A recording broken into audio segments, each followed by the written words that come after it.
Hey guys, let's fix this issue together. In the first step, we need to press Windows key plus R key together to open run. Then type here services.msc and hit enter.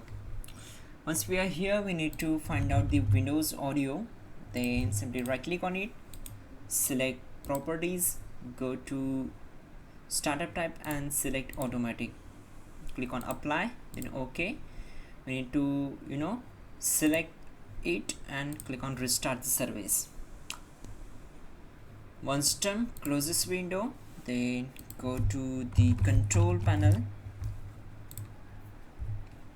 On this window we need to select the view by as large icons.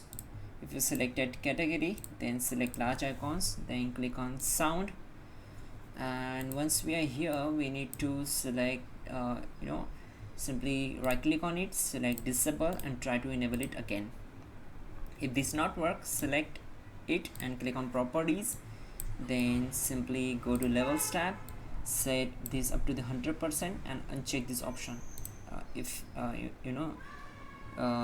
enable this one, then go to enhancements tab and we need to check this option, that is disable all enhancements. Enable this one, then click on apply and then OK.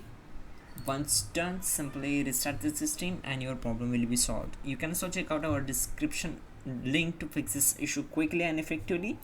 That will be a better way to fix this issue. And yeah, restart it. Don't forget to like the video. Please do subscribe the channel.